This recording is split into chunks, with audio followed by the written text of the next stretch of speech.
and welcome back to On The Frontline, a video series by The Grocer where we talk to the people working to get food and other essential items to consumers during the coronavirus pandemic.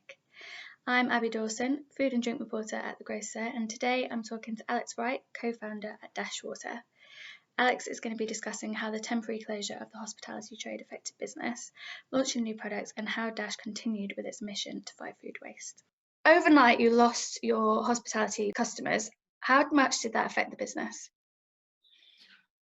Yeah, we have about 40% of our total sales mix. 40% is on trade and out of home.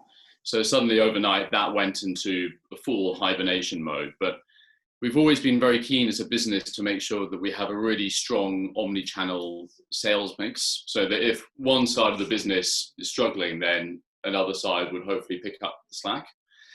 We did two things when this hit. The first thing is to put a real focus on the channels that we were seeing record demand in. So that's take-home grocery and obviously online.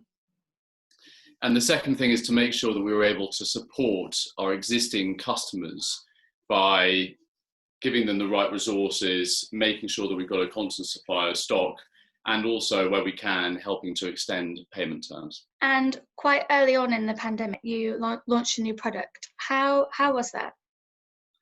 Yeah, it's an interesting question. So we spent a lot of time debating whether our new peach NPD was a good thing to launch about 3 weeks after the pandemic hit and everyone was in lockdown.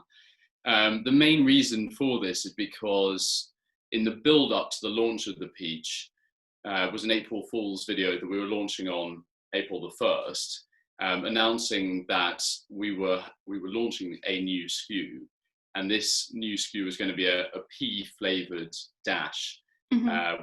The team had all pre-recorded in a video when we were at our spring in Herefordshire, and we wondered at a time of doom and gloom whether it would be frowned upon or whether it would be fantastic to try and uplift some of the doom and gloom that was around.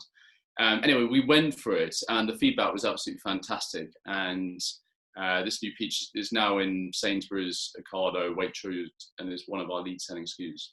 And the other thing you did was decide not to furlough any staff. What influenced that decision, and how did you manage that? Yeah, I think we're a very small team of 11. And everyone's been absolutely outstanding through the whole COVID period. We've all needed to be like chameleons, where we've been able to quickly adapt to value-add roles, where there's been a very moving landscape. We've seen that many parts of the business would struggle, but out of this, there would be lots of opportunities that would come out of it.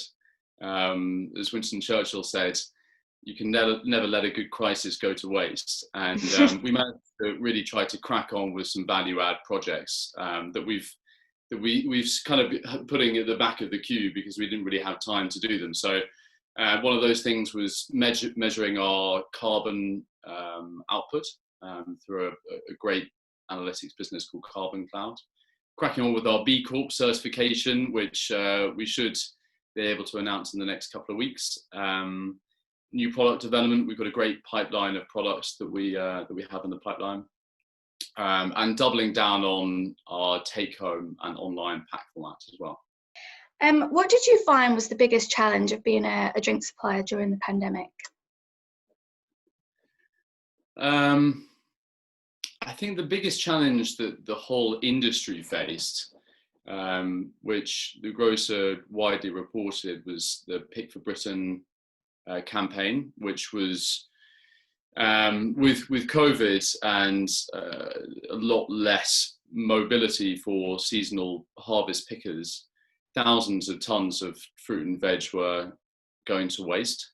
So as a team, what we did is we teamed up with the food waste charity Feedback and supported them with quite a few of their gleaning projects. So matching farmers that have surplus with buyers who are able to take it off their hands. And we had our own campaign, which was called Lend a Hand for Feedback, that raised money for this.